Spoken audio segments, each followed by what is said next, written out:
Okay, well, our speaker today is Alex O'Connor, and Alex is a first-year student at the University of Oxford reading theology and philosophy.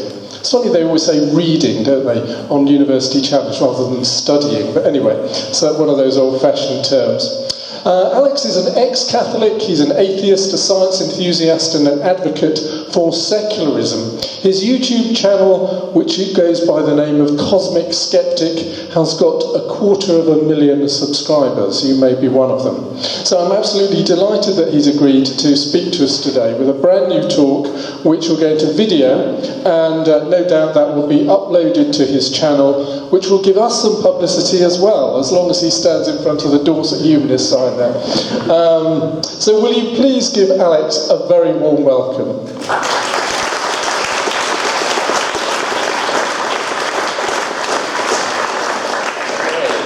Hello everybody, thank you for being here. Let me just sort out these notes.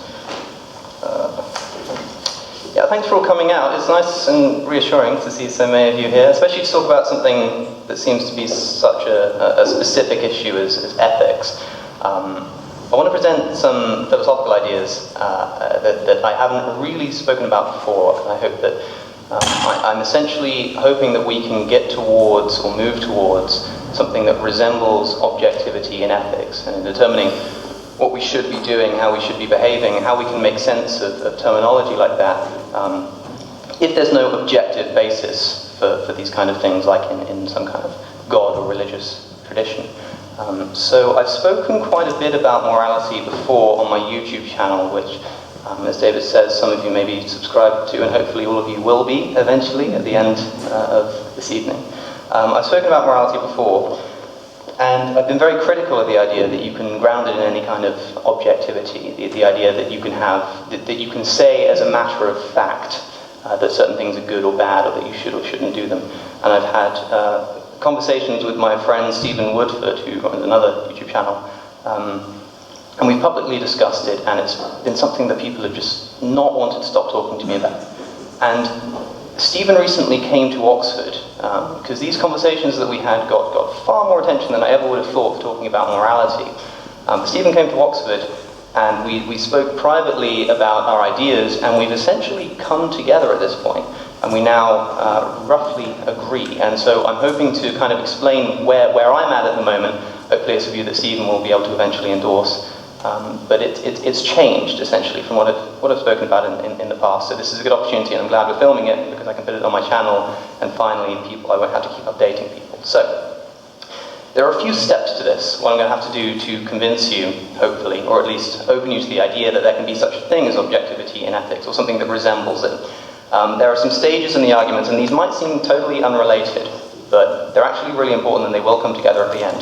The first thing I'm going to have to do, and I'm really sorry for this, but I'm going to have to try and convince you that free will does not exist. I'm going to have to try and convince you that you're not in control of your actions. Now, I wouldn't be surprised to learn that many of you already maybe think that way, or are familiar with the philosophy at least, but it's an important part of ethics, and I think people will understand intuitively why that's the case. But once I've done that, I need to point out that since if you are not in control of your actions, as the free will philosophy that I'm espousing states, then we have to determine what is. And what I think is actually determining your actions are your desires, and sort of a psychological determinism that's going on in that sense. So we have to talk about the nature of desire, and the second thing that I want to convince you of is the idea that desire itself is centered around pleasure and the avoidance of pain. And not only that pleasure is something that's desired, but that pleasure in itself is the only thing that can be desired in itself. This is a very utilitarian case, but I'm going to try not to cross the line into saying that it's necessarily desirable, or that you should desire it, just that it's the only thing you desire. And again, this might seem a weird thing to be arguing, but it will come together at the end. So what I'm essentially hoping to argue is that if you don't have free will, and you are determined by your desires, and you desire a certain specific thing, then whenever you behave, because your behavior is determined by your will, which isn't free and is determined by something else, and we know what that thing is, when you behave, it can be indicative of beliefs that you hold about the natural world, which can either be right or wrong. Now, this may be slightly confusing or odd, but the pieces will come together. essentially the reason why I've called this talk the good delusion is because traditional notions of ethics as I see them don't make any sense when we remove free will from the picture for fairly intuitive reasons. But I think that what we can get to is a system where we don't say that certain actions are good or bad as an objective matter of fact, but that certain actions demonstrate that you as a person have certain beliefs that are either right or wrong as a matter of fact, and it's practically indistinguishable. So to try and avoid confusing anybody any further than I perhaps already have, I think we should just get into things. So I want to try and leave a bit of room for Q&A, because the pieces of the puzzle fit quite trivially together. Once you agree that free will doesn't exist, and once you agree with the second part to do with pleasure, they go together very easily to come to the conclusion. So it's kind of in the concepts themselves that the controversy is going to lie. So I want to make sure that we've got time to ask questions about the concepts themselves. But we need to go through them. So the first thing is to mention why there is a problem with ethics in the first place. And when it comes to ethics and morality, the big problem is that no one seems to agree. It's a fairly, that's not an amazing observation, but I don't just mean that people don't agree with moral conclusions. People can have agreements about what is right and wrong, but have completely different justifications for those things. So there can be two people who both completely agree that murder is wrong, but one person has a completely different justification to the other. Somebody might think that it's wrong because God says so. Somebody might think that it's wrong because they're an ethical egoist, and they think that they should act in ways that are good for themselves, and because we live in a social contract, the best thing we can do is be nice to others so that the behavior is reciprocated. Either way, these are massive disagreements, very important philosophical disagreements, but the conclusion is precisely the same. So the important part of this philosophy are not the moral conclusions, but the meta-ethical underlying, the justification for the moral conclusions that we come to. So we need to understand what we actually mean when we talk about good and bad, and should not. And the problem is that this is not an easy thing to do. One of the main problems with this is that shoulds exist in an entirely separate category of thought from otherwise familiar natural facts. Famously, David Hume observed that you cannot have premises which talk about the way that things are and get to the way that things ought to be or should be as a matter of logical conclusion. It can't be done. You can say that this is the case, this is the case, this is the case, but you'll never get to a should. If I say to you, it is the case that it's raining outside, therefore you should take an umbrella, it's intuitive, but that's not logically valid. There's a hidden underlying premise there that you should try to avoid getting wet. And Hume's point is that you cannot cross this divide. But an important point to note is that this isn't just true of is and ought. Another thing that David Hume was very famous for is the problem of induction. Induction is the process by which we reason from things that we have observed to conclusions about things we have not, including the future. So how do we know that the sun is going to rise tomorrow? Well, David Hume says that we can't. We don't know that the sun's going to rise tomorrow. What we do is we reason from the way that things are and the way that they have been to how they're going to be in the future. But that's, again, not logically valid. We don't know that the sun's going to rise tomorrow because you can't get a will be from an is, just as much as you can't get an ought from an is. So it's a gap that's very difficult to cross, that can't be crossed as a matter of logic. And that poses a big problem for ethics, because I can tell you all the facts you want about the natural world. I can tell you all about the nature of pleasure and the nature of well-being, but it will do nothing for our understanding of how we should behave. So what I'm going to try and do is come to a conclusion where we can use meaningful language involving shoulds, where I'm going to be able to say that you should do this, you should not do that, and yet not cross the is-ought divide. Stay entirely within the realm of natural facts and scientific, observable, empirical, natural facts. Now, the first step of this, like I say, is free will. So I suppose actually it might be a good idea, perhaps a raise of hands. How many people here, in the traditional sense of the libertarian free will, the idea that you are the author of your actions, you are in control of what you do, how many people here would say that they believe that they have free will? Okay, this is good. This is good. I was terrified that none of you would raise your hand and I'd be massively wasting my time. But it's good to see that a lot of you don't as well, because there's a bit of there's going to be a bit of controversy here, I suppose. So. Actually, in fact, for those people who raised their hands, could you just put your hands up again? Now, just Keep your hand up if you don't mind me just asking you a question. Okay, so you're at the front. You say you have free will, and I know I kind of defined it when I asked the question, but what do you understand by free will? Like, what do you think that means when you say you have free will? What do you mean by free will? So I think that I can choose what I do, but I don't think I can choose what I want to do. Okay, so you can choose what you can do, but you can't choose what you want to do. So I can choose not to do things that I want to do. Okay, so you can want to do something, but then choose not to do it, regardless. So you can't control what your desires are, but if you desire to do something, you can still choose not to do it. Yes. Okay, that's a general, that's a fairly, is that agreeable to people? Does anybody have a different? Okay, so this is really important, and that's a fantastic distinction to make, because free will comes down to the nature of desires, and whether or not we can actually act in accordance with, out of accordance with our desires. Now, as you rightly pointed out, you can't control what your desires are themselves. Now, the first step of the free will argument is to recognize that everything that you will ever do as a matter of conscious action, so I'm not talking about unconscious actions like rolling out of bed when you're asleep, because nobody would consider that in the realm of free will anyway. I'm talking about the actions that people would generally consider to be free. So whatever conscious action you make, you'll only ever do it because you desire to. This is the argument that I'm going to have to make. Now, we have a point here that you can desire things that you then, in fact, do not do. And this is one of the most important objections that you get to the free will argument. Because essentially, if you admit that you cannot control what you desire, and you then admit that everything you do is because you desire it, then you essentially are logically led to the conclusion that you don't control what you do. I mean, I hope people would generally agree with that. If I can demonstrate to you why it is that you actually have to act in accordance with your desires, and also it's the case that you can't control your desires, then perhaps some people will be more sympathetic to the idea that in fact you can't control your actions.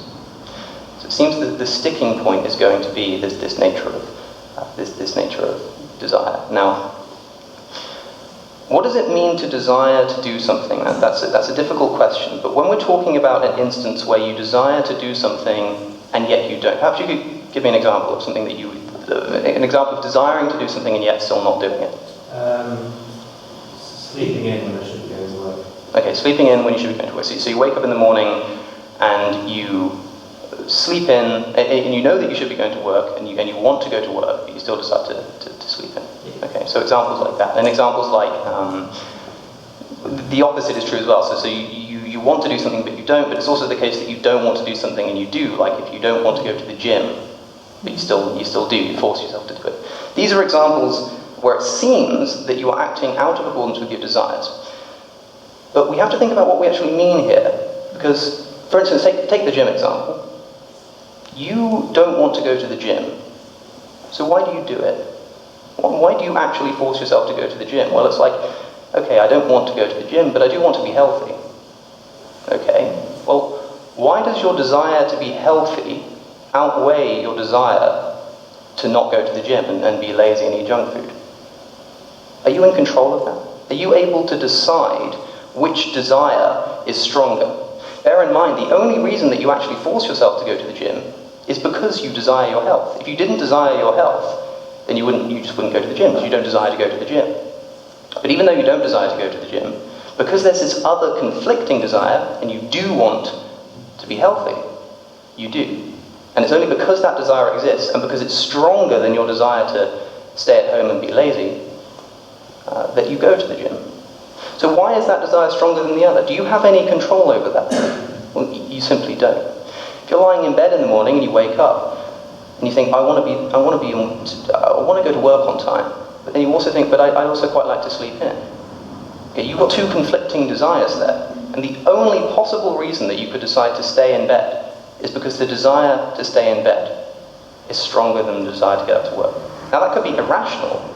That could be a silly thing to do. It could be totally just not thought through. But the fact of the matter is that even if it's unjustifiably so, your desire to stay in bed is stronger than your desire to go to work. Because if it was stronger to go to work, then you would do that. So why is one desire stronger than another? Again, you don't get to decide this. What would it take if you're lying in bed to make you get up and go to work? That desire to go to work would have to overcome the desire to stay in bed. But again, you don't get to do this. You can't decide to desire something as we've already agreed upon. You don't get to say, I want to want this. So if it's the case that one desire is stronger than another, you will follow that desire. And in every instance, in every single instance, where it seems as though you don't want to do something and you do it anyway, it's always because of another desire. There is some desire to do that thing. If anybody has any objections to this, again, we're going to be doing a Q&A. Examples are one of the best way to get this principle understood and comprehended. Try to think of some examples of wanting to do something and yet not doing it, and where there isn't a conflicting desire that's stronger. Because, as I say, my argument is that you will act upon your desires. Now, there are going to be conflicting desires, so there are going to be instances where you don't act in accordance with the desire, but that's only because there's a stronger desire. So you're still acting in accordance with your desires, if you see what I'm saying. And that will always be the case. And that's one of the things that you'll want to find an objection to if you want to sort of come back on that. So if you think you can think of an example, then let me know. But there's another way to think about this entire free will argument. Because it's a philosophical case that you do everything consciously because you want to, or because you desire to, let's say, or because it's the strongest desire you have. Step 2 is that you don't control your desires. Conclusion, you don't control anything you do. But there's another way to look at this, which is to say, which is to identify a logical dichotomy in physics, or at least the philosophy of physics. That is to say, either the universe is deterministic or it is not. These are the two options. As a matter of logic, it's a logical law that it's either the case that P or not P. It's either that this is the case or it's not the case. Determinism is the idea that the universe is following a set course. Now this makes sense. If we understand the universe intuitively as a process of causation, everything that happens in the universe, and that includes the activity going on inside of our brains and psychology, is caused by something else. And it could be caused by something else inside of you, inside of your brain. It could be caused by something external. But you can take something like a car going by. The car going by was caused by the fact that someone put their foot on the pedal, and the fact that they put their foot on the pedal was caused by the fact that they had a place to go, and the fact that they had a place to go is caused by the fact that they have a job, and this chain of causation goes all the way back to the very beginning of the universe. When a leaf falls off a tree, that happened because the connection of the leaf to the tree broke down, and that happened because of the aging process in the tree, and the tree aged because of the fact that it was planted, and it was planted with this tree, and it goes back and back and back and back and back forever. And this is the deterministic case, that everything that happens is following this set course. If we are on a chain of causation, then because effects necessarily follow their cause, then what we're doing now is the result of causes, and everything that will happen in the future is a result of what's happening now, and it will follow that set course. Now, the only way out of that, the only way to say that actually it's not determined in that sense, it's following a course, but it doesn't mean that everything is on a necessary chain and can't have gone another way, is to say that there are some instances where there's a cause, and yet more than one thing could happen. As to say, randomness. That's the only other option. Either when something happens, it's either determined in the sense that it was always going to happen via a chain of causation. The only other option is that it's indeterminate, and if it's indeterminate, then it's random. Now, if the universe is determined, then you don't have control, because you couldn't have acted differently. And free will, if it means anything at all, means the ability to have acted differently. If you were put in the same situation, there was a genuine option open to you, and you could have done this, or you could have done this, and they were both equally possible. So if you were put back in that situation, you could have gone the other way. That's what free will means in a meaningful sense, the ability to have acted differently. If the universe is determined, which intuitively would seem to be the case outside of our own experience of free will, we would wager that it makes sense to say that if the universe is a process of cause and effect, then the whole thing's determined. Okay, in that situation, you clearly don't have free will, because of the fact that any conscious action you make is the result of neurons firing in your brain, which is itself the result of neural processes, which itself will be the result of some external factor or something. When you slam your foot on a brake, it's because of the external influence of seeing a car coming towards you or something like that. That chain goes back forever. But the other alternative is indeterminism, which I've said is randomness. And randomness, by definition, you don't have control over either. So think about this dichotomy. It has to be the case, and I press this as a matter of logical law, it has to be the case that either the universe is determined or it is not. And if it is determined, then we're following a set course, in which case you couldn't have acted differently. And if it's not, then yeah, you could have acted differently, but you wouldn't have been the one deciding that, because it would have had to be random. So either way you look at it, you are not in control of those actions. Now, this is the strong case of free will. You can get there more intuitively or against free will. You can get there more intuitively by, if you take an argument like, if there are two people and both commit a crime, both commit a grave immorality, and then you learn that one of them grew up in an impoverished background and had a poor education, etc., etc. And the other one had the most sort of the perfect background, like functioning family unit, and had a great education, great job and everything. You might be inclined to see the first person as less morally responsible for their action, because you think, well, they're probably predisposed to being violent or to being evil, let's say, because of the hardships that they've endured. Well, that's the case for all action, is the point that I'm trying to make.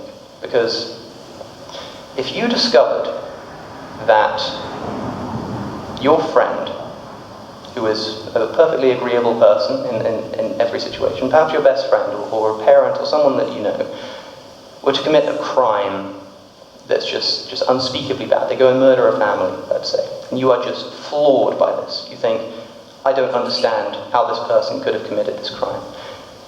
And when they go to hospital, this is an example that comes from Sam Harris, I think. When they go to hospital, when they go to prison, they start complaining of headaches. And so they're taken to hospital, and it's discovered that they've got a brain tumor pressing against the part of their brain that deals with rational thought. How does your moral evaluation change of that person if it's discovered that when they committed this crime, it was because they had a tumor pressing against the part of their brain that deals with rational thought? You'd probably think that makes so much more sense. And you'd probably be relieved to find that your friend doesn't need to be held morally culpable in the same way that they would have been before. Because the only reason they committed this crime was due to some kind of activity that happened in their brain over which they ultimately had no control. Well, that's the case with all conscious action. It's all the result of some activity happening in your brain over which you have no control. You don't decide which way your neurons are firing. If I were to rewind the clock to yesterday and put you exactly where you were, and put every single atom in the universe in exactly the same place, including the atoms that make up your brain and the neurons that are firing, and they're moving in the same direction at the same speed, do you really think that you could have acted differently? It doesn't make any sense. Okay, the only way that you could rewind the clock and really have acted differently is if for some reason your brain just did something different. But if all of these atoms of causation are moving in that general direction, then they're on that course and you wouldn't have been able to act differently. And if it is the case that all of this conscious action comes from something over which you have no control, then how on earth can we hold anybody morally culpable for their actions? How can we blame people when they do something wrong? How can we praise people when they do something good? It makes a mockery of the criminal justice system. When somebody is put up for a crime and they plead insanity or they plead some kind of circumstance that forced them into doing an action, we let them off. We give them a lesser charge and we hold them less morally culpable. Why? Because they didn't get to choose it. They didn't control it. Well, you don't control any of your actions in that meaningful sense. Okay, because if I hold a gun to someone's head and say, go and rob that bank, they're going to go and rob that bank. And they'll probably say that they were forced to do so. And yeah, I mean, it's true, but Not really. I mean, they could have chosen to let me shoot them in the head. They could have chosen not to rob the bank. But you would say, but no rational person would be able to refuse to do something at gunpoint. No rational person could do that, and I completely agree with you. No rational person could. It's impossible, because your desire to just commit this crime and get it over and done with will be stronger than your desire to be shot in the head. I can assure you of that. You don't get to choose that. You try it. Like, put yourself in that situation and say, I'm going to try and desire to be shot in the head instead. Now, there may be circumstances if you're like, if you're an intelligence officer or something like that, and you may have been trained into that, but I mean, in a general sense, you as an individual in that situation, you don't get to decide which is better. Now, the fact of the matter is, you could have let me shoot you in the head. So should we hold you morally culpable for the crime that you commit when I hold the gun to your head? Probably not. And I don't think a criminal justice system would, and I don't think that we would hold that person morally culpable. Why not? Well, because they're only doing it because I'm forcing them. But what does it mean when I'm forcing them? I just said I'm not forcing them. They could choose to be shot in the head. Okay. So you don't mean that they're being forced. What you mean is that they have a desire to do this, which they couldn't help having that desire because the only other option was to be shot in the head. It's the case that they still desired to go and commit this crime over being shot in the head. But they couldn't help desiring that. Well, look, you can't help your desires no matter what. I hope you see what I'm saying here. This is a really important realization. And that's why we need to be careful about the language we use when we talk about coercion and force. Because the only reason that we consider coercion to be force is because of the fact that by coercing someone, what you're essentially doing is forcing upon them the desire to do something. That's what it is. Because you're giving them, you're making it such that the only alternative is something which they cannot possibly desire, such as their murder. But they could choose it. It's within the laws of physics for them to choose to be murdered, but they're just not going to do it. It's not possible on a psychological level. But that's the case with all actions. Now, not to the same extent. When you have to choose between two flavors of ice cream, it's not the same severity of choosing between life and death, but it's the same principle.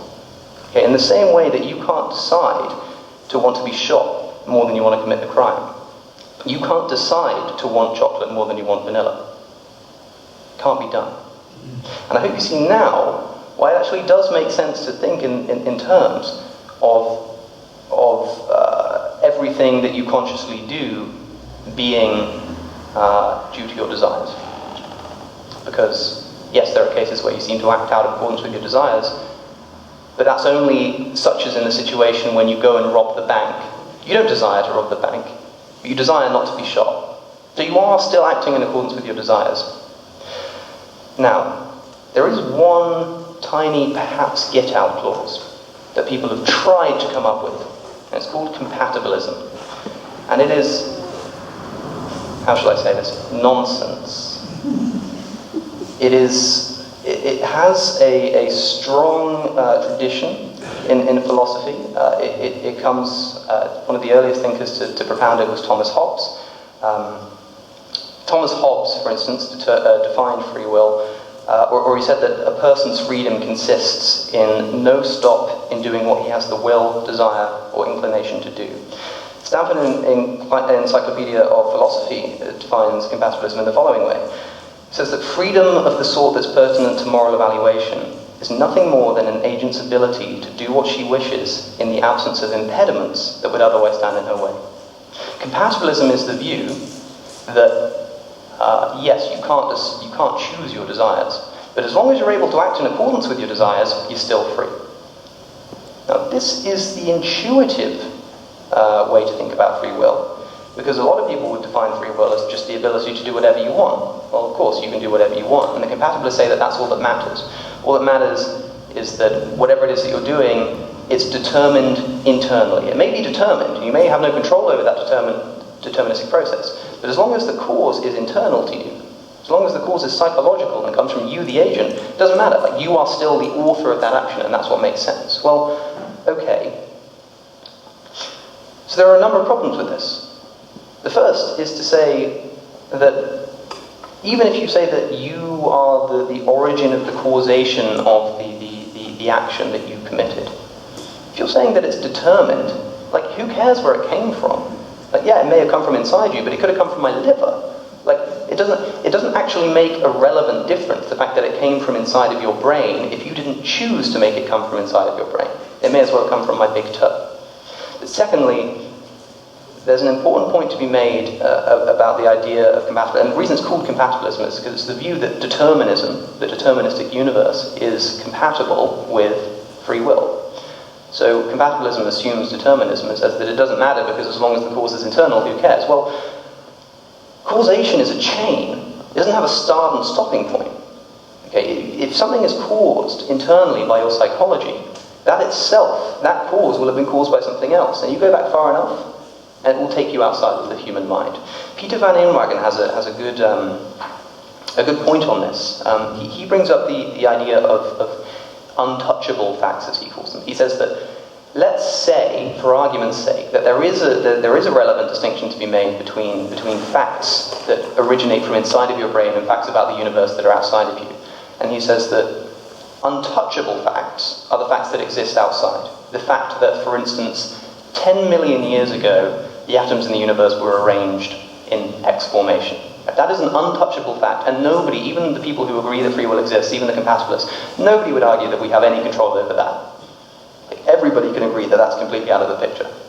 Now, what Van Inwagen says is, well, if I can show you that there is an untouchable fact here, and that there's something else here that happens as a necessary result of the untouchable fact, then that result is itself untouchable. This is important, because if determinism is true, then it means that your psychological state, in a really long-winded way, goes all the way back to the beginning of the universe.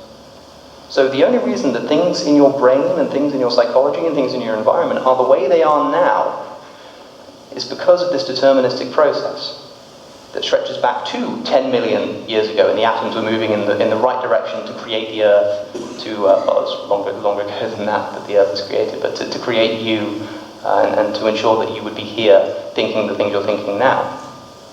So, trivially, then, if it's an untouchable fact that the universe was so-and-so 10 million years ago, and it's a necessary result of that state of affairs that you are now in the psychological state that you're in and doing the things that you're doing, then it's an untouchable fact that you're doing these things. If it's a necessary result, compatibilism completely breaks down. The only way that the compatibilist can salvage free will is by redefining free will in a sense that makes it lose all of its meaning. By just saying that free will is nothing more than the ability, as Hobbes says, to do... Well, I've lost it, but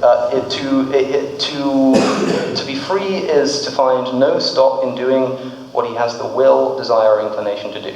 So you desire to do something and you have no restriction on doing that. Well, like, what are we talking about here? If I desire to go and do something and something gets in my way, that we'd call that a restriction. But we'd equally call it, we'd see it as equally unfree if I'm walking down the street and someone pushes me into the road. Did I choose to go into the road? No, I didn't, because I was pushed, because I was coerced by an external factor. What I'm saying is if I choose to step into the street, that's due to these psychological conditions that stretch back to the beginning of the universe that I'm equally not in control of. So I'm not in control of when my brain decides to cause me to step into the street, just as I'm not in control as when someone pushes me into the street. And all the compatibilists can do is draw a completely arbitrary distinction between causes that happen outside of the brain and causes that happen inside of the brain. That's all they're doing, and it doesn't make any sense. That's what Daniel Dennett does, for instance. He's probably the most prolific, famous, current compatibilist philosopher. I reached out to him to come on my podcast, and I said, would you like to discuss free will? And he got back to me and said, I watched your video, I don't like your definition of free will, so no thanks. I said, well, that's fine, that's exactly what I want to discuss, because I think that your definition loses the meaning of free will entirely. So we've got a problem. All right, if moral responsibility in the traditional sense requires the ability to have done differently. If I say that you should have done, Kant's principle of ought implies can. If I say that you ought to do this, then necessarily you have to be able to do it. I can't say that you should have done this if it was impossible for you to have done it. I can't say that it's immoral of you. I can't say that it was wrong of you to be born, or it was wrong of you to allow some dictator in some faraway country to commit some act of war. You had no control over that. And obviously, the big problem is that if moral responsibility entails the ability to genuinely choose between different options, well, that choice doesn't exist. And that's why I think that good in the traditional sense is a delusion. Because good and bad and should not are grounded in the ability to choose between actions. And that simply doesn't exist. So what can we do? This is why I think it's important to create a system of ethics that can exist within this framework and can be practically indistinguishable from the traditional sense of morality, but can actually be philosophically justified and doesn't require free will. Because like I say, morality traditionally has completely required free will. It's unthinkable that you can say, that you can talk about morals and shouldn't if everybody is just following a course that they can't control. Like, how can you possibly hold anyone morally accountable in any meaningful sense? Well, let's try. So I want to leave that hanging in the air, and I hope that many of you are at the very least now sympathetic to the idea that free will doesn't exist, even if you're not convinced. But again, that can come through Q&A and subsequent thought, but it's one of the things that I'm most convinced of in philosophy, is that free will in the traditional libertarian sense simply doesn't exist. So we'll leave that hanging in the air, and we'll move to point 2, and hopefully what's going to happen is I'm going to bring point 2 up to the same point, and they're going to conjoin, and the road is straight from there. And we'll be able to get to a fairly intuitive conclusion, I hope. So point 2 is about the nature of desire.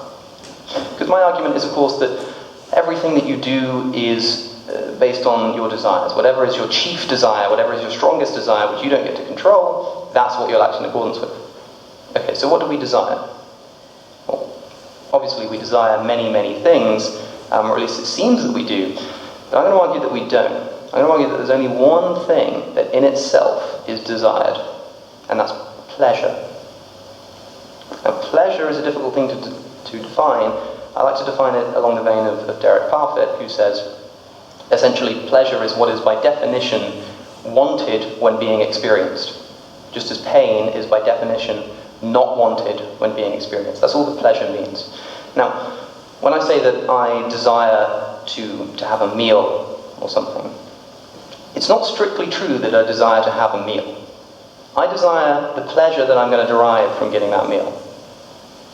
Now, you might say, no, you desire the nutrient.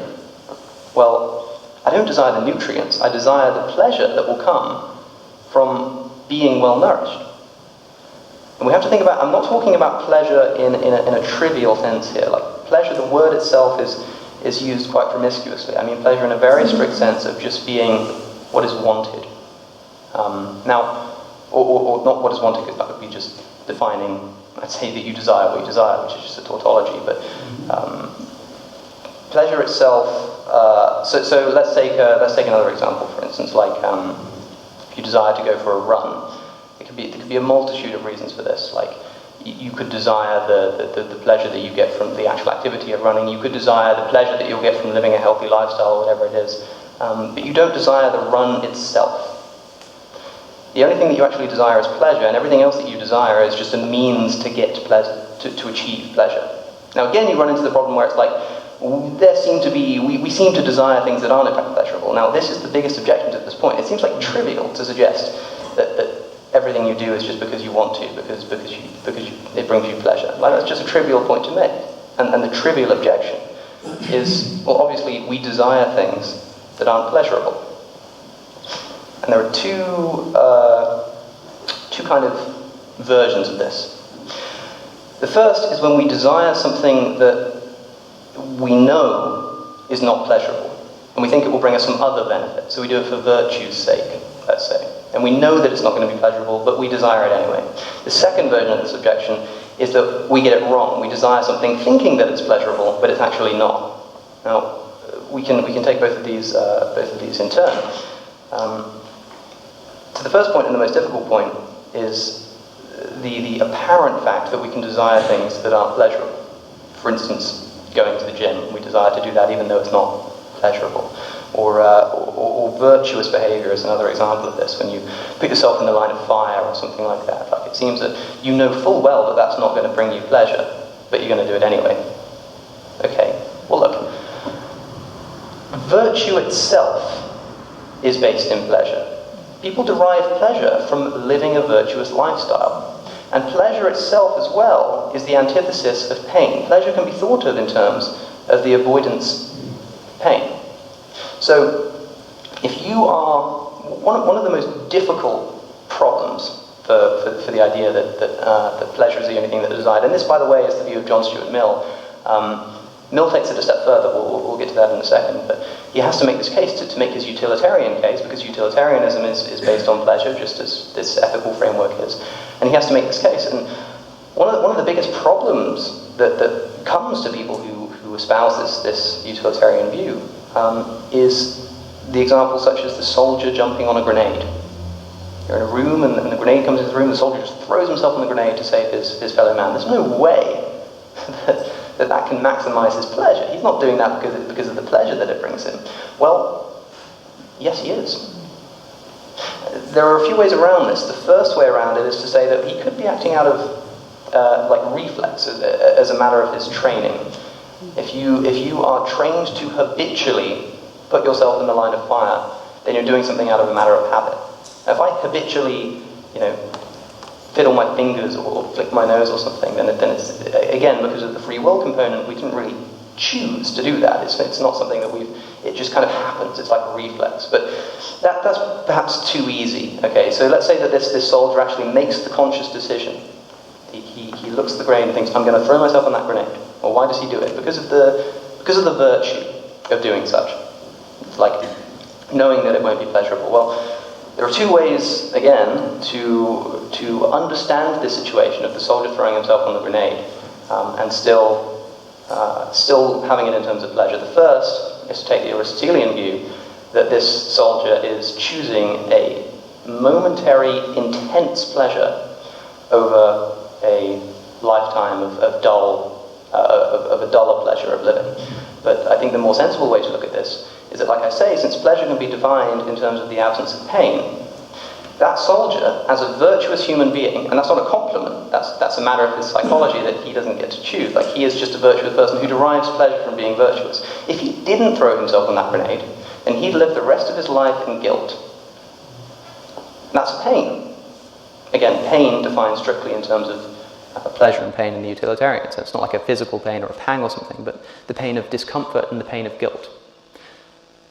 So the question for the soldier, when he decides to throw himself on that grenade, is as simple as, I would rather die now than have to live with that pain of the guilt of knowing that that's what I should have done. Now, bear in mind, he could be totally wrong. It could be completely irrational, and it probably is from a psychological point of view. It's probably completely irrational, certainly from an evolutionary point of view, to throw yourself on that grenade. It's absolutely irrational. But even if he's irrational about it, it's still a matter of fact that in that moment, he thinks that if he doesn't do this, he'll regret it. He derives the pleasure from the virtue, and he derives the pleasure backhandedly from the avoidance of pain if he decided not to jump on that grenade, that he would live the rest of his life in guilt. Now, it's a complicated issue, and I can see why people would have problems with the idea that everything you do is ultimately based in pleasure. But again, it's got a long tradition within philosophy, and a lot of people have agreed with this. And it's because we're defining pleasure and pain fairly strictly, and we are finding ways, we're finding examples that seem to contradict the idea that we do things for pleasure's sake. And we're going through them one by one and just finding out how they can actually be and are actually based in pleasure. And that's probably the best way to do it. So again, the best way to try and object to this and discuss this is to just try and come up with counterexamples, and eventually it just kind of clicks and you see how everything ultimately does come down to pleasure. Another interesting hypothetical might be, for instance, if I offered a parent two choices. First choice, your children are going to be super successful in life, but you're going to think that they're not. You're living in another country, you don't get to contact them, and you're going to live your life thinking that they're having an awful life. Or option B, they have a terrible life, but you believe that they're having a great life, and you can be comforted by the fact that your children are having a great life. Now, what does the parent do in that situation? Okay, this is difficult to unpack, because I think a lot of parents, most parents, I would say I hope, but I suppose it's up to you. A lot of parents, I think, and many that I've asked, would say, what I would do is I would choose for my children to have a good life, and for me to live the rest of my life in pain, thinking that they were having a terrible life, because I'd rather them actually have a good life. This seems to completely contradict the idea that we're only doing things for pleasure's sake. But again, it's not strictly true. Because with the position of omniscience that you grant the parent before this situation begins, they know what's actually going to happen. The reason that they want their children to have a good life is because they derive pleasure from the knowledge that their children are going to have a good life. And even when you offer them the opportunity to take that pleasure away from them and say, you're not going to actually experience that pleasure, the pleasure in making the right decision, in being a virtuous person in that instance when they have to make that decision, outweighs the pleasure that they think they'll receive from living a life just thinking that their children are doing well. Now again, they're probably wrong about this. Like, rationally speaking, the best thing you can probably do is let your children have a terrible life and live nice and happily. Like, rationally speaking, that's what you probably should do. But the fact of the matter is that even if they're wrong, and even if it's actually not going to maximize their pleasure to make the decision they made, they're making it because they think that it will. They're making it because in that moment, their pleasure will be maximized in that second, in that instance, by making the virtuous choice. So that's kind of part two. There's the second version of the objection, actually, that we desire things that we mistakenly think are pleasurable. This is fairly trivial in itself. Like, yeah, okay, so we desire things that we think are pleasurable, but they turn out not to be pleasurable. This is actually a good way to demonstrate the fact that we don't desire things in themselves, but we desire pleasure. Let's say that you desire a meal, but you don't know that that meal is actually poisoned. Like, somebody's out to poison you. Okay, so you have that meal, and you'll curl up in pain. You'll realize that you didn't desire that meal. You desired the pleasure that you thought you were going to get from having a nice meal. Right? And demonstrated by the fact that you had the meal, but now you're poisoned. Like, no desire of yours has actually been fulfilled. You didn't just desire the meal itself, you desired the pleasure that would derive from it, and so when you don't get that pleasure, like, no desire has actually been fulfilled. So when you desire something that you think is pleasurable but isn't pleasurable, you actually don't desire that thing. You desire the pleasure that will derive from it. So you still are desiring pleasure. Even if you desire something that's not pleasurable as a mistake, you're still desiring pleasure. Ultimately, that's where we need to be careful to distinguish means from ends. Now, where it gets interesting is when we start to put these things together. It seems like a really, really strange thing to say, I know. Like, you made this whole free will argument, which seems like way in the past now. And now I'm making this argument about some psychological tendency of human beings. Like, what on earth has any of this got to do with morality? You can see kind of why the free will thing would have a bad implication for morality. What's this pleasure thing got to do with it? The question is, can we objectify this notion of desire and pleasure? This is what John Stuart Mill tried to do, as I said, we'd come back to. Essentially, Mill makes the point in chapter 3 of utilitarianism that, look, he makes like a kind of epistemological point, like how can we trust fact about the natural world? How do I know that this microphone stand is visible? How do I know that that is actually visible? He says the only possible evidence we have that that microphone stand is visible is that we see it. That's it. That's the only evidence we have. And he likewise concludes, the only evidence we have that something is desirable, that is, should be desired, is that we do desire it. In the same way that the only evidence that we have that something is actually audible is that we hear it. The only evidence that something is desirable is that we desire it. Now, this is quite an interesting point. I mean, like, why do we justify the fact that we're going to say that this microphone sound exists because we can see it and it's visible because we can see it, but we're not willing to cross the is-ought divide in the same sense when it comes to desirability and being desired. And again, you've got the point of induction, which I brought up earlier. We are willing to reason that because this is the case, I'm going to reason that this will be the case, because it is the case that gravity has consistently worked for all of human history. I'm going to trust that it will work in 5 minutes' time. It's totally illogical. There's no logical validity to that. You can't prove that it will work in the future, but we have no problem reasoning that. So why don't we do the same thing with pleasure and desirability? Why don't we just say, look, we all desire pleasure by definition.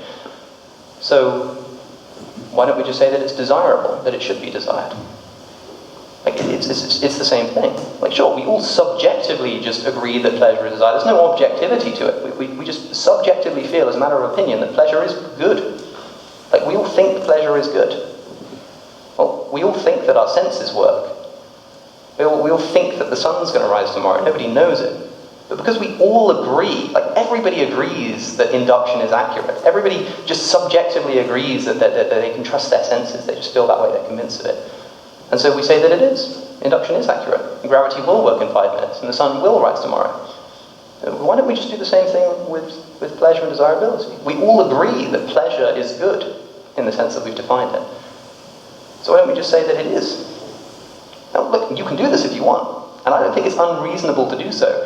And this is one of the points where, this is one of the sticking points for Stephen with me. He was like, Alex, why are you allowing yourself to base empiricism and your senses and science and all of this on just the subjective notion that your senses are giving you correct information? You're just not willing to do the same thing for morality.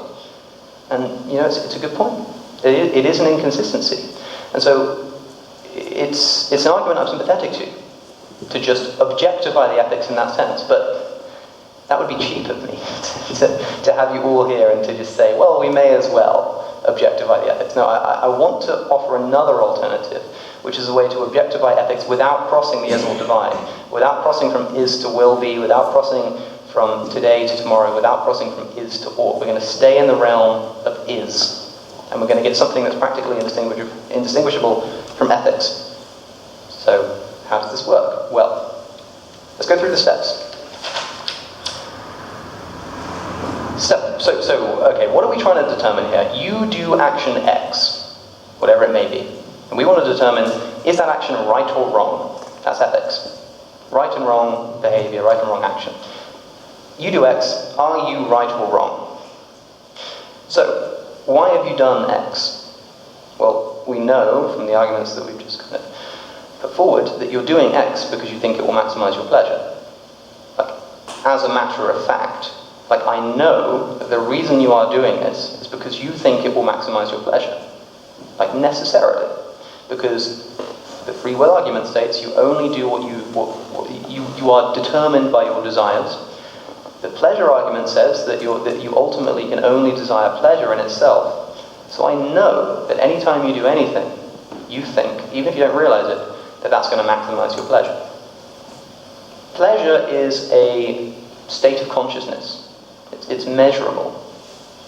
You are either right or wrong as a matter of objective fact as to whether that will maximize your pleasure or not. And this is the point that Sam Harris makes, that it's objective. We can know whether or not something maximizes pleasure or whether it's actually going to bring you more pain. He just takes that extra step to say that, and we should desire pleasure. That's the jump that people have trouble with. It's like, okay, nobody has a problem with saying that there are facts to be known about state of the brain. There are facts to be known about pleasure and pain. What we're saying is, why should we chase pleasure? Why should we avoid pain? That's the jump that I'm trying to avoid here.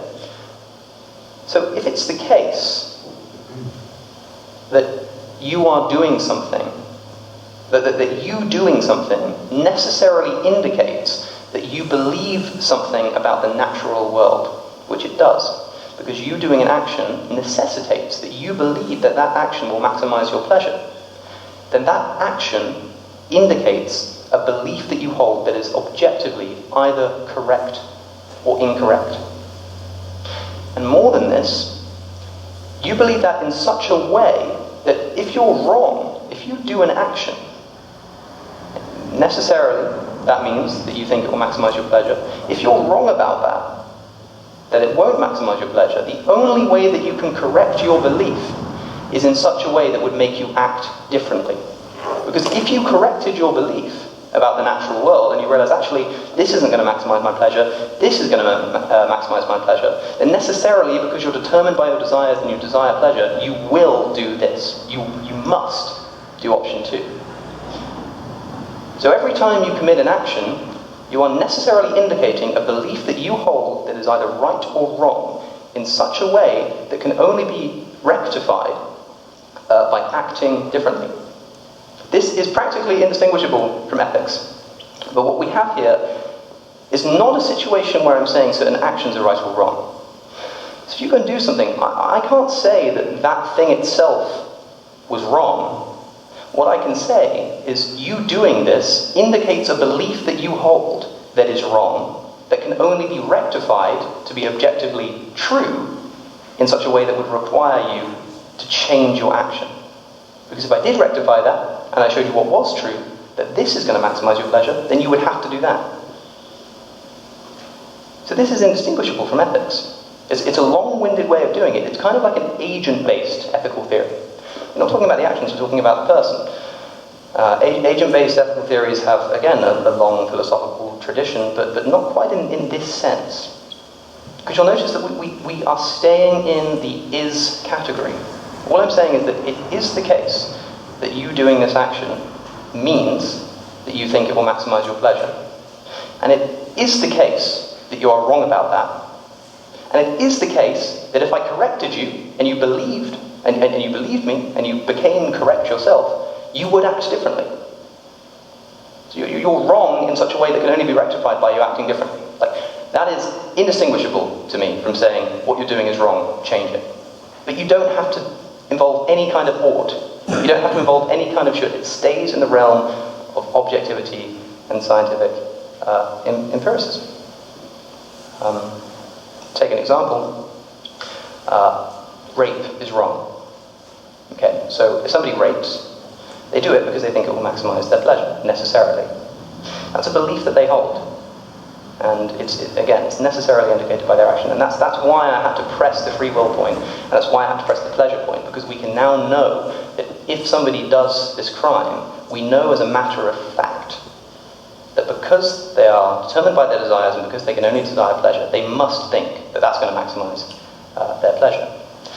Now, I think that that person who commits the rape is wrong, objectively wrong, in the sense that as a social species, your pleasure will actually be maximized if you don't rape. I believe that to be the case. And if I think that that's an objective fact. Now, I could be right or wrong about that, like in practice, but in principle, there is a right answer to that question. We can scientifically, objectively determine, in principle, if not in practice, whether or not a certain action is actually going to maximize your pleasure. So if you commit a rape and I say, I think you're wrong because I know that that means that you think it's going to maximize your pleasure, but actually that won't maximize your pleasure. What will maximize your pleasure, since we're a social species, is not raping. Then, in order for them to correct that belief, it would necessitate them changing their action.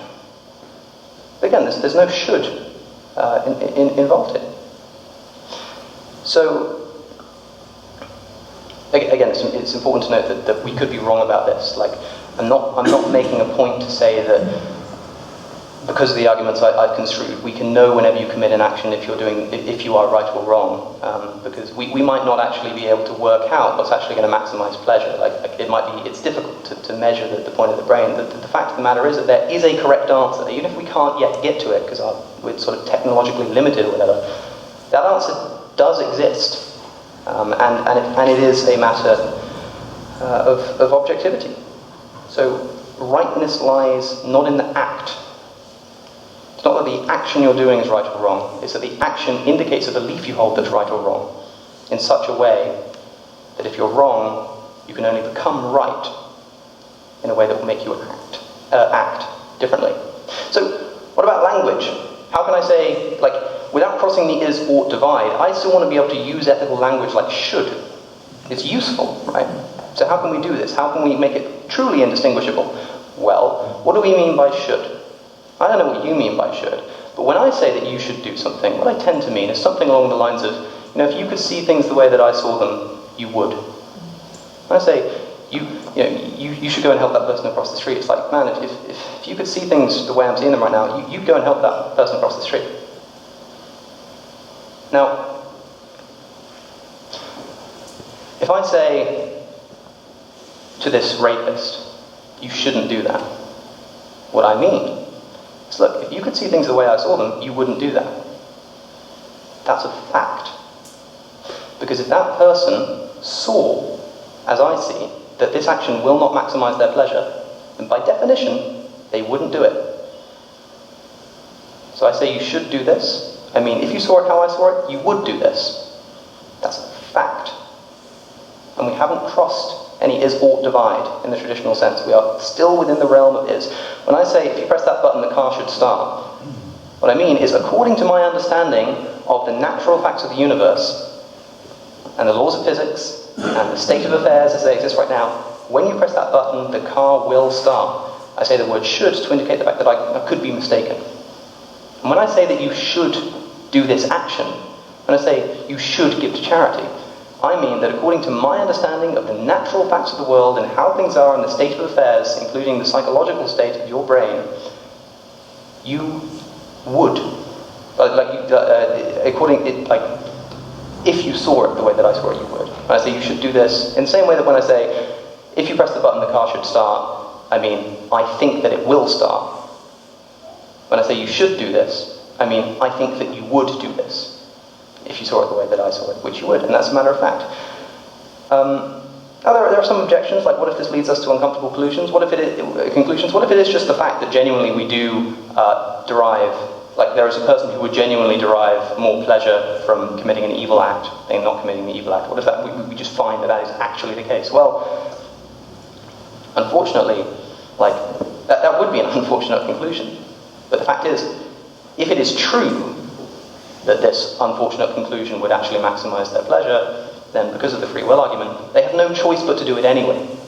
So there's nothing that we could rectify in any sense. Like, we wouldn't be able to do anything about it. So it's not worth worrying about in the sense that if the problem ever arose, it would arise in such a way that we couldn't do anything about it.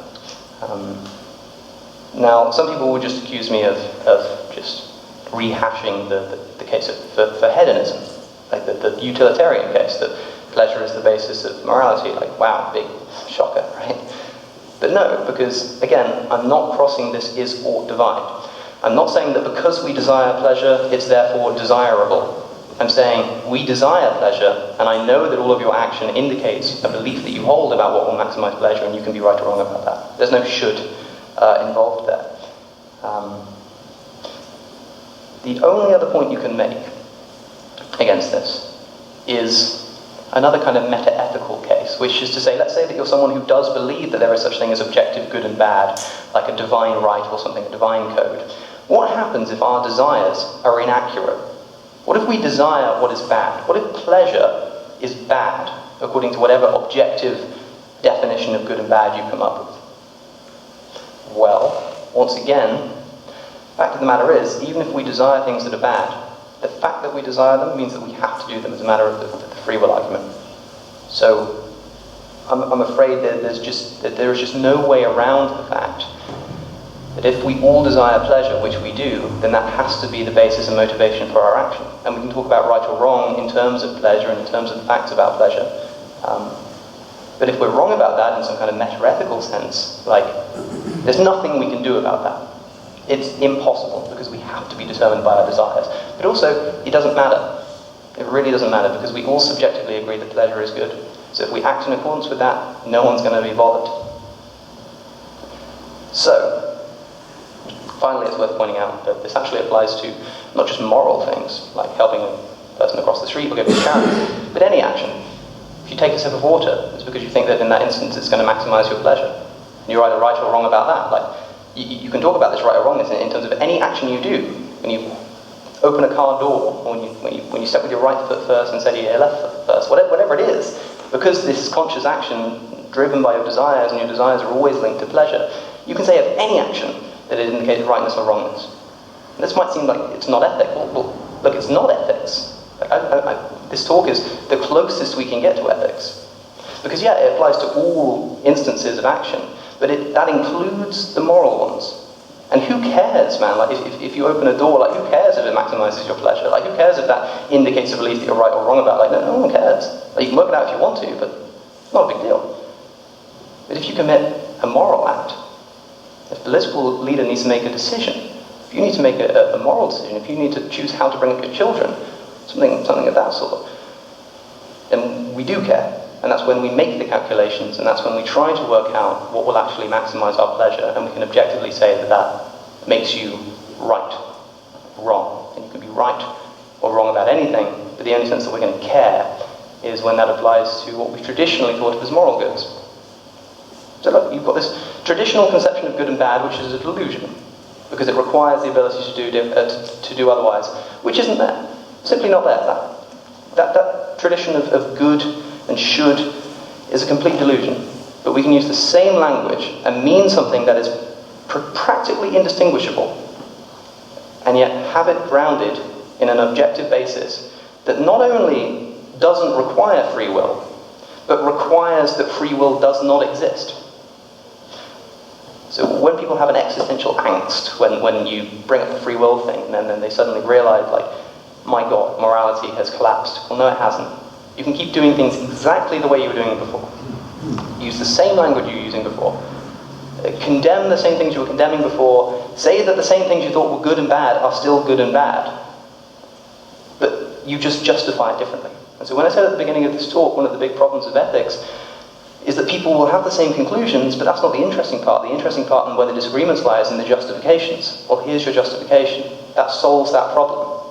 It doesn't matter why someone else believes it. If you both agree that murder is wrong, they believe it because God tells them, and you believe it because of this ethical framework. Like, it doesn't matter practically. It's fine.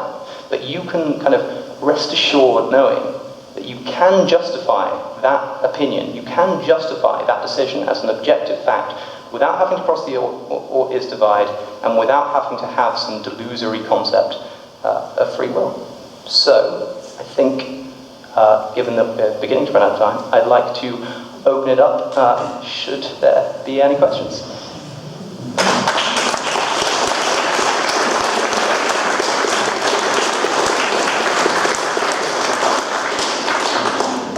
Okay, as usual, we're going to hand the mic round. So Dean has got a mic, and Toby, I think, is first. So if we can come to Toby, Dean. And just hold the microphone in front of your mouth when you are in possession of it. What, like this? That's it. Okay, good. I just want to go back to your point you made about the line that compatibilists draw between things that are determined outside of an individual and things that are determined internally. I would dispute that the line drawn there is arbitrary, because even though I agree with you that a libertarian aspect of free will doesn't exist, I think that when things are determined psychologically, it does create the illusion of free will. And in regards to ethics, I think that illusion existing is probably more useful, because I'm not sure if I'm going to be able to phrase this very well, so I hope you pick up on what I'm trying to say. But you mentioned when you were talking about the use of language such as should, it was sort of shorthand for if you saw things my way, you should do this differently. I would argue it's probably easier to influence people's views to see things similar to how you do if they do have the illusion of free will. Because going back to the example of forcing someone to rob a bank at gunpoint, even though obviously they would have the desire to rob a bank to avoid being shot, it perhaps wouldn't be as strong as their desire to find a way out of this situation where they can incapacitate the gun and not have to do either getting shot or... sorry. So I think you make a point about whether it's more useful to allow people to have this illusion of free will, or to have this illusion of free will yourself, because of the fact that can be easier to make people make moral decisions. Is that it? I think so. I do think that people would be more willing to made particular choices if they believed or had some notion of them being in control. Right, okay, so would you agree that would be useful? What I understand in what you're saying is that the line that's drawn isn't arbitrary, but because of the fact that when things are internally determined, although they are determined and philosophically we can recognize that we don't have control, those are the actions that we feel like we have control over, and that's an illusion. And if people have that illusion, then it becomes easier to think of themselves as moral agents. Well, there are 2 points to make there. The first is that, that may be true. It may also be true, for instance, that belief in God benefits society or something. Now, I don't believe this, but if that were true, that wouldn't change the fact that I'm not convinced that God exists. It's two separate questions. So my job here, and what I'm trying to do, is to express to you what I believe to be true. Now, you might come back and say, well, that's not a useful thing to believe, and you might be right, but that doesn't affect the truth value of what I'm saying. So in the same way that if I gave a talk trying to convince people that philosophically speaking, I'm convinced that there's no good reason to believe that there's a God, and someone turns around and says, well, isn't it more useful to have this illusion of God, not just for other people, but for yourself as well? Maybe. But that's not what I'm talking about. I'm just talking about what I think is true. It's up to you to decide what you think is most useful. What I am saying is that if you do think it's more useful to have the illusion of free will, you can't have that illusion if you're convinced that free will doesn't exist. If you're convinced that, again, ironically, and because of the fact that free will doesn't exist, if someone convinces you that free will doesn't exist, you can't just choose to keep the illusion. You will just be convinced that free will does not exist. The point of this is to say that if you think it's more useful to believe in free will, part of the reason for that is probably because if there is no free will, you think there's no real way to talk about ethics. I'm saying that I'm trying to give a way to get rid of them, to make it such that it's not, in fact, it doesn't need to be more useful to have the illusion of free will. Because I can construct a case where free will doesn't exist, and yet we can talk about ethical responsibility. And so even if it is the case, or even if it's been previously the case that it's more useful to have the illusion of free will for moral agency, I'm trying to make the case that actually that's not true. Because you can have an ethical case that doesn't require free will, but equally, I think the main response to that is to say that you may be completely right, it may be more useful to have that illusion, but that doesn't change whether it's true or not. And also, the distinction, if the distinction is not arbitrary between internal and external causation, it's only non-arbitrary in the sense of it being an experienced illusion. It's still arbitrary in the sense of moral responsibility. If an internal causation does give you an illusion where an external causation doesn't, then yeah, there is a meaningful difference there. But it's not meaningful in an ethical sense.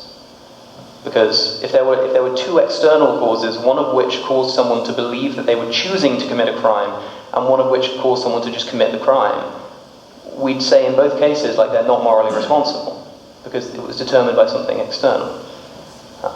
Just take one of those and put it internal, ethically the situation doesn't change. The only thing that changes is whether or not a person believes they're doing it of their own accord or not, but they're still not, and so they still can't be philosophically held responsible. So it only makes a relevant difference in terms of experience and not in terms of actual moral responsibility, I think. Okay, right, we've got a few hands going up. Let's go to Estelle. John, you had your hand up as well. Estelle first. Thank you. I just felt originally that reason played the back seat all the time, this desire. And if one has a little bit more reason, maybe that will give the idea that you're doing some thinking before you just jump to do something. Yes. Which happens, of course. And then the other thing was Hume, talking about Hume. Mm-hmm. People have challenged and said that ought implies can. Yes. So 2 points to make there. Firstly, do you desire to be reasonable? No. I just do what I have to do at the time. Well, you do what you have to do. You do what you have to do. Yes. And you do that because you desire to do it. No, not necessarily. I'm probably forcing myself to do it. Okay, so what do you mean by forcing yourself? Sorry? Well, what do you mean by forcing yourself? Well, there's some things you've just got to get done. You can't live your life just trying to be happy and pleasure and all that sort of thing. You hope it's going to come along somewhere, but duty also is there as well. And if I have a duty to do, then I will do that. Okay, why? Because it will make me feel I've done what I wanted to do. But not necessarily for pleasure. That's right. It's not necessary for pleasure, though. So, pleasure is simply defined as in an intuitive sense, if you're doing something because you want to do it, like it's bringing you pleasure. You derive pleasure from the knowledge that you're doing your duty. You derive pleasure from the fact that you're doing what's virtuous. Well, maybe pleasure is the word that's making these things all difficult. Yes. I could get comfort from doing something I should have done a while back, but I go and do it, and I'm not happy afterwards. I might still be quite cross with myself for leaving it so long. But comfort, then, is a better word than pleasure. Yeah, perhaps. And you can use whatever terminology you see fit. I would simply say that pleasure, that you still derive pleasure from the comfort. The comfort is not the end in itself. Comfort is not... The only reason that we strive for comfort is because comfort is enjoyable, because comfort brings us that pleasure of enjoyment. But you may be right, like it may be, again, more useful to use different terminology. But as long as we both understand what we mean by pleasure, which I think we more or less do at least now, like, you may be right that the terminology may be not particularly useful, but again, the point still remains the same. And if the term was good enough for Mill, then it's good enough for me. And of course, this proved very interesting in court cases and legal stuff, till they recognized they had to have some sort of punishment for people that did things. And then all this became not as important, but it's a very good method of discussion, I must say. Yeah, well, thanks. And just on the point of Hume, people have disputed Hume's is-ought distinction, but the controversy is not...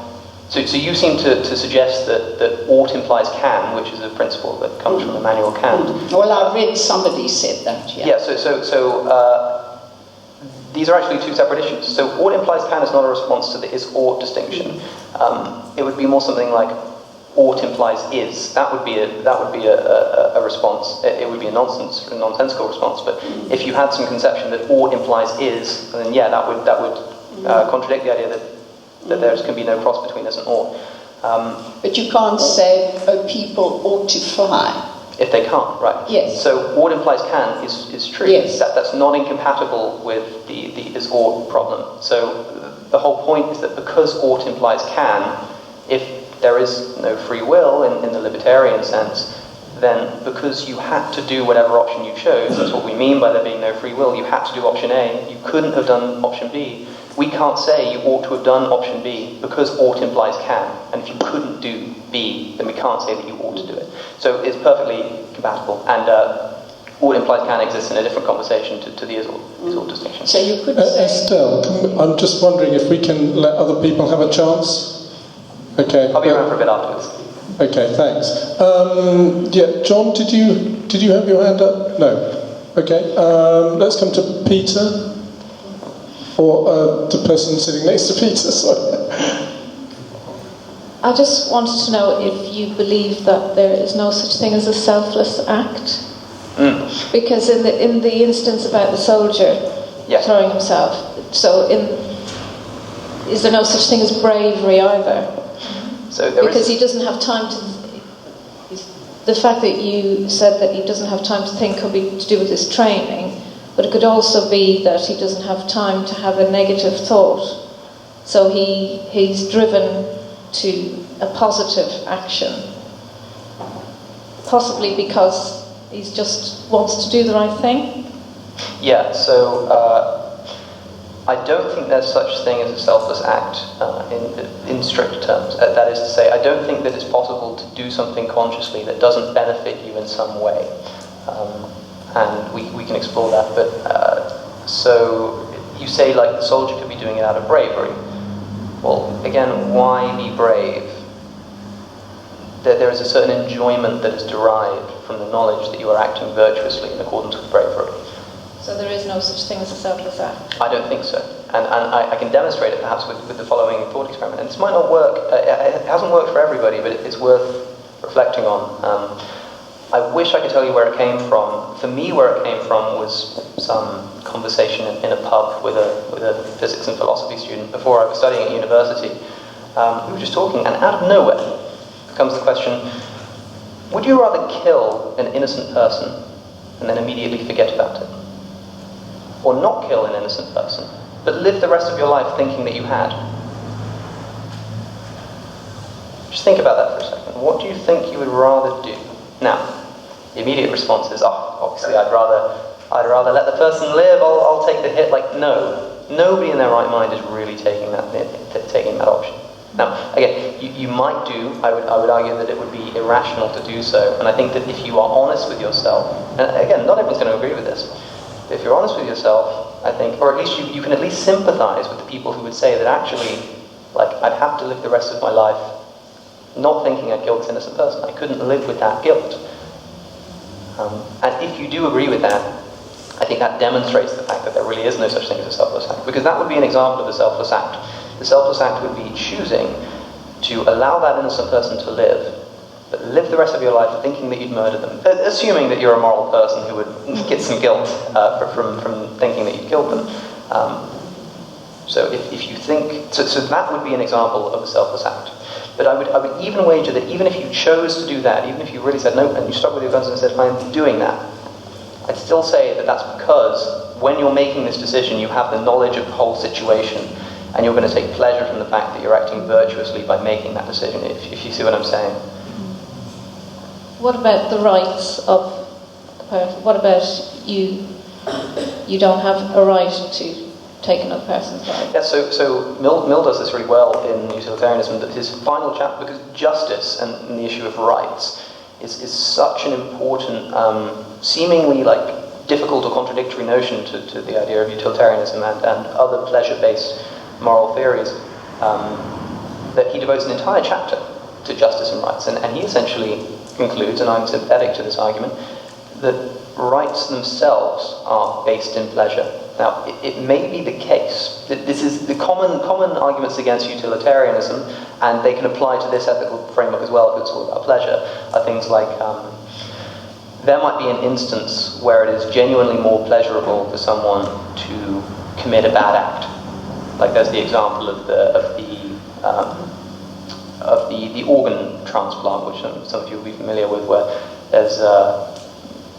there are 5 people who all need an organ transplant desperately, and they're all on the brink of death. And in walks someone to the hospital to get checked up for a cold. Just as it happens, he has a perfect match for all of the organs. Like, should we kill that man, give the organ transplants, let the 5 people live? It increases the overall pleasure. And people would say no, and the only way that you can say that you can't kill that person with the organs is because that person has a right to life. That seems to contradict the pleasure notion. Well, not entirely, because we have to see it in the context of a situation whereby if people knew that when they walked into a hospital there was a possibility that they might get pulled down and cut open for their guts, they're not living a very pleasurable life. So your pleasure is actually maximized by allowing a system of rights, which may in individual instances not maximize your pleasure, but overall will maximize your pleasure. So you're still doing what you think will maximize your pleasure, that is setting up a system of rights that will ensure that you can live comfortably and know that your rights will be protected, even if there are certain instances where it means that you have to abstain from restricting someone else's rights in a way that would bring you more pleasure, because overall the system of rights brings more pleasure to everybody. Let's try and get some more questions in if we can. I think I'm going to extend this a little while, maybe another 10 minutes, if you're, because a number of people want to still get. So yeah, let's go to Dan next, and then we'll go to Aaron, then Simon. If you could have a procedure done where the set of things that bring you pleasure were changed in some way, do you think that you would still be the same person afterwards if all of your memories were the same? Interesting. So you mean like, I would derive pleasure from different tastes in music or different types of food or something like that. It could be different tastes in music, perhaps things that lead you to make different moral decisions. Well, that's interesting. I think people are more or less defined by their actions. I think people are defined by what they do, and I think that who a person is practically synonymous with their history of behaviour. So I think it would change the person that you are. Personal identity is a big, it's a confusing topic, and whatever it is that makes you you. I think you can choose whatever criterion you want to decide what makes a person that person, but you can just frame the question as like, if a friend of yours was hit in the head by a rock and it caused some weird psychological activity and they woke up the next day and all their desires had like changed. Well, their desire hasn't changed because they still desire pleasure, but they think they'll get pleasure from other things. Well, they will do, so like their taste in food changes and their way of behaving changes. Are they still the same person? Like, maybe, maybe not. I'd probably still consider them the same person. I think I would consider them the same person because I think that there's more that goes into a person and what makes a person a person than what brings them pleasure. But an interesting thing to note is that nothing could change what it is that they actually desire. The only thing that could change is the means that they use to bring about the pleasure.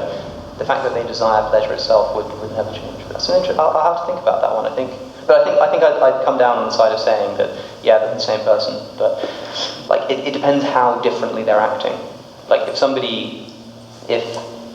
if my brother had a change of heart or a stroke or something and just started acting completely differently, I might use terminology like he's just not the same person anymore.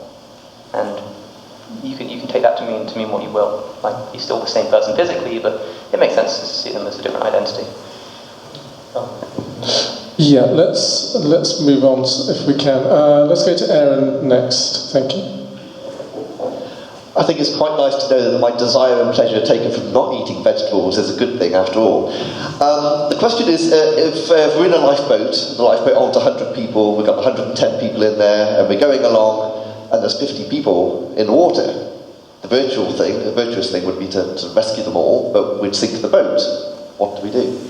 So the virtuous thing in that instance wouldn't then be to save the 50. Like, imagine you're in a boat on your own, and there are 150 people, or let's say 149 people in the water, and the boat has a maximum capacity of 100 people. Like, what's the virtuous thing to do?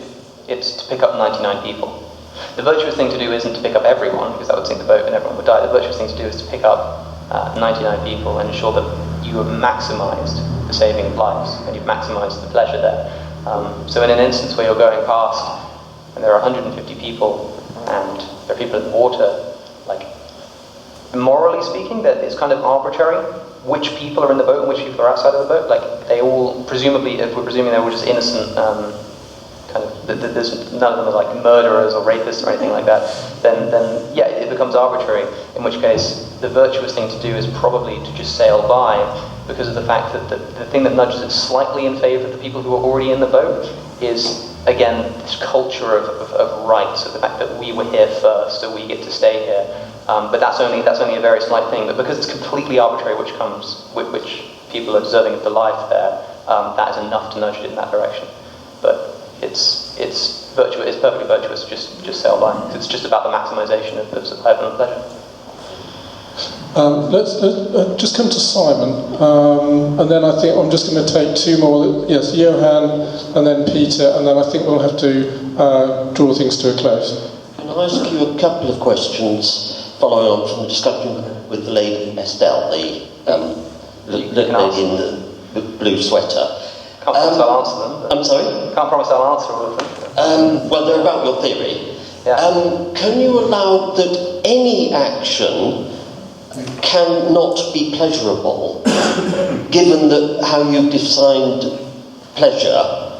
And people put up various examples, and you said, no, there is a pleasure really there. Even sadism is regarded as pleasure, and even jumping on the grenade is regarded as pleasure, because you found some ingenious way to say that that's maximising the man's pleasure. Are there any instances you would allow where pleasure an action would not be maximising your pleasure. Not if you consciously do it. That's the point of the free will argument, is that whatever you do necessarily indicates that that you think it will maximise your pleasure. Now, the important point to note is that you could be wrong about it. So when the soldier jumps on the grenade, like, yeah, okay, so I've made an argument that that's based on pleasure. I'm not saying that the soldier will derive more pleasure from jumping on the grenade. I'm saying that the soldier thinks that he'll derive more pleasure, even if just subconsciously so. So there are behaviours that you can make that will, so for instance, if you choose to take a shortcut when you're driving, you do so because you think it's going to maximise your pleasure in terms of getting to the place on time or whatever. It turns out you've taken a wrong turn, you've just got it wrong, and it's actually minimised your pleasure. You've just done something that hasn't maximised your pleasure. Like, there's your example. But you can't do something thinking that it will minimise your pleasure unless you think it will minimise your pleasure at the expense of another virtue, like virtue itself or bravery or whatever it may be, which itself is just kind of a backhanded version of pleasure. So, well, that's my difficulty, that everything that you desire to do appears to be pleasure, or you're virtually minimising the use of language. So you can't say, well, that was selfless, that was selfless. No, it was just selfish because it was maximising his pleasure. Many other instances where basically you're taking away the language which people find extremely helpful to use and saying, well, everything you do is selfish. Yeah, sorry.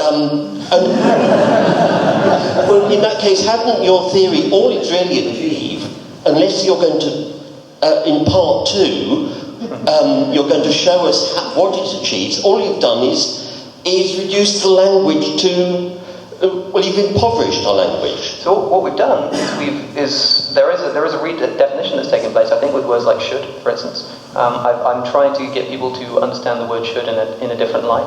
But the aim of the talk and the aim of the theory isn't to do with language. I mean, language is an incredibly important part of philosophy, but you can adapt language however you like, and I think that words like should and words like selfless can be understood in this framework if we just give them a caveat and understand that when I say that was a selfless act, like what I mean by that is an act that appears selfless and in a traditional libertarian sense would appear to be selfless. You can still keep that language, but the point of the talk, you say that all it's achieved is an impoverishment of the language. Well, what I'm trying to achieve here is a meta-ethical objective basis for justifying conceptions of morality in a world with no free will. The point is that there are many people who are increasingly becoming convinced that free will doesn't exist. Sorry about that again, by the way. And it leaves you with a big problem for morality. And all I'm doing here is saying, actually, if you do believe that there's no free will, you can construct an ethical framework that works objectively despite that fact. And if you disagree, if you think that free will does exist, if you think that there are things that you desire that aren't pleasurable, if you think you can do things that you don't actually desire to do and all this kind of stuff, then you can think that and you can keep using that language and you can keep talking in those terms. What I'm going to say is that philosophically, it just has no grounding for me. But continue to do it if you wish. Right, we're going to try and get 2 more in, and we'll try and keep it as brief as possible. Johan and then Peter, and then we will have a refreshment break, you'll be pleased to know. Johan. So I'm just wondering what are the implications on the criminal justice system. So if a criminal pleads insanity and it's accepted, it will be one punishment, and if they're determined to have done it in full conscience, with full conscience, then they will have a more severe punishment. So I'm just wondering, yeah. So the criminal justice system might not need to change practically, because I don't know what in practice will actually minimise suffering and pain, and obviously that's kind of the aim now, as I've expanded. I think that is the aim, that is the goal, is to do with pleasure and pain. So I don't know if practically it needs to change, but it certainly needs to change its outlook, which is criminal justice. I don't think, if we say there's no free will, then it simply can't be seen in a retributive sense. We can't see someone being thrown in jail as, yeah, we've done that because they deserve it. You know, I remember, I think it was when Larry Nassar was sentenced, and there was this judge, and when she was delivering the sentence, she did it I think she took his appeal or something and physically threw it like away, and it went viral on Facebook, and everyone was like, yes. And I was just appalled. I'm like, this is not what criminal justice should be for. We're not here to say, like, you deserve to rot in prison, throw away your appeal, go and rot away. It's a practical installment. The criminal justice system should exist to deter people from committing crimes and to prevent dangerous criminals from committing crimes. Now, we have to change the way that we think about it in the sense that if somebody were to murder my mother, philosophically, it seems odd to say, I really don't want to spark a whole other discussion with this, but the best I could feel for that person is sorry for them. I have to feel sorry for that person. They're just a victim of their circumstance. They didn't choose to be in a psychological state and have been brought up in such an environment and have the genetics that predispose them to committing this crime. They didn't choose any of that. It's not their fault. And now they have to go to jail because we have to prevent them from murdering other people, and we have to make sure that other people will be deterred from committing those crimes. But it's a tragedy that that person has to go through the suffering of prison because they did something that they had no control over. But we do have to do it. But I think we need to see it in the light of, you've committed this awful act. It's not because you deserve it. It's not because you deserve it that we're throwing you in jail. You deserve it in a sense of it's what must be done. It's your due. But it does need to change its outlook. Now, like I say, it could practically stay the same. Like in terms of the sentencing lengths and what crimes are sentenced and what they're sentenced for, and how much of a kind of insanity argument can come into it, whatever, like that may be able to stay all the same. But what needs to change is the justification we're giving. Again, like with the ethical theory, the conclusions are just the same. That's the whole point of this, is that the ethical conclusions we can come to, don't murder, don't steal, you'll be thrown in jail if you do this, that can stay exactly the same. The only thing that I'm trying to provide is the justification for that. The criminal justice system can stay the same, but the justification for putting people in jail needs to change. Okay, Peter.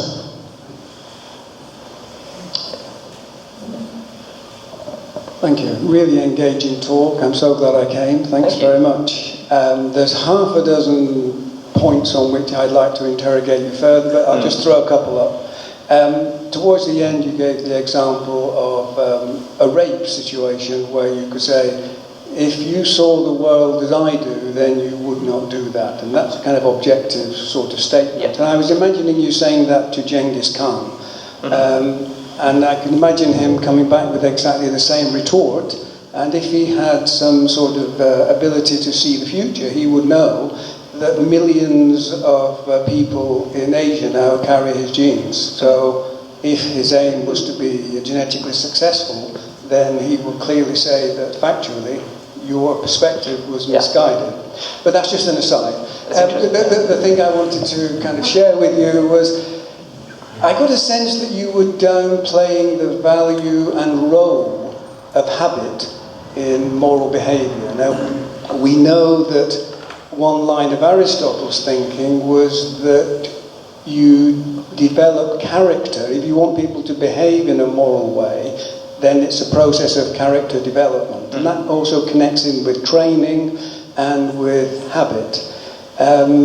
So many of the actions that we do are performed out of habit. Now you might say, well, I'm only talking about conscious actions. Nevertheless, we can consciously decide to cultivate a habit. And I think that's what Aristotle was talking about. Yeah, right. So is an habitual action that has been consciously prepared for through training, does that fall within your notion of a conscious action, or is it unconscious because you've trained it? It's an important distinction that needs to be made there. You say that like habitual actions can be said to be like out of our control because they're habitual. That's almost what it means by definition. But you can choose to cultivate the habit. Well, those are two separate things. There's the choice to cultivate the habit, and there's the enactment upon the habit itself. So Aristotle's point was that like by practicing virtuous behavior, you become virtuous. So the choice that you make is to start cultivating the virtues. Once those virtues become habitual for you, you are just a virtuous person. You don't need to cultivate that. You will just do it by habit. So when you cultivate the habit, that's a choice that you make in the traditional sense, if you know what I mean. And once it becomes the habit, then the enactment upon specific instances of the habit can be defined in terms of habit. So the conscious action part of that is instilling the habit, but the habit itself and the individual instances of the habit occurring are not conscious in a meaningful sense, if you see what I mean. We could discuss it further in terms of Absolutely. human subsystems and so on, but thank you very much indeed. But also just on the point of Genghis Khan, like, one of us is right, one of us is wrong. Like, as a matter of fact. Or we could both have partial grasp of the actual Well, one of us is like, situation. either him doing that or him not doing that was going to maximize his pleasure. Like, there is a fact about that, and one of us is right or wrong. Now, the point that I'm trying to make is that we don't have to actually know which of us is right or wrong to know that there is a right answer. So that's what I'm trying to do with the objective grounding. If the world is fully captured with dichotomies, which it may not be. Which it may not be, but I think in the case of pleasures and pains, Okay. it probably is. So, that's something we can perhaps discuss. Alex, one last quick question for me. Is this an original theory? So I see it as an amalgamation of psychological utilitarianism and free will philosophy.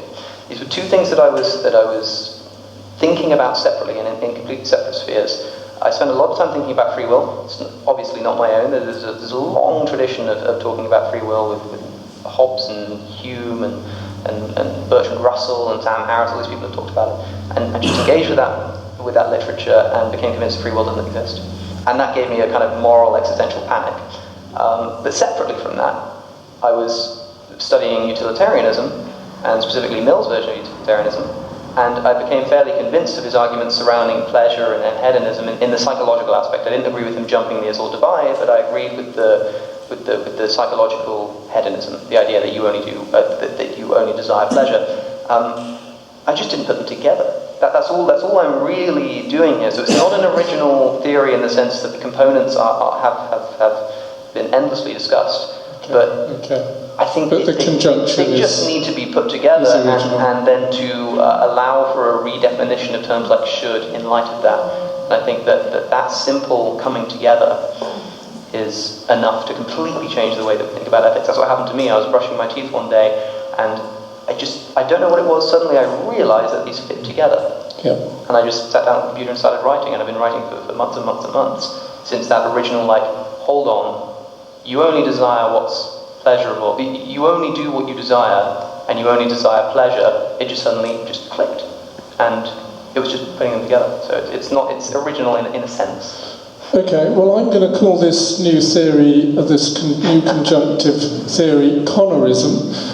This was a unique event. You've heard it here, first of all, in Dorset Humanists. So will you please give Alex a really big round of applause?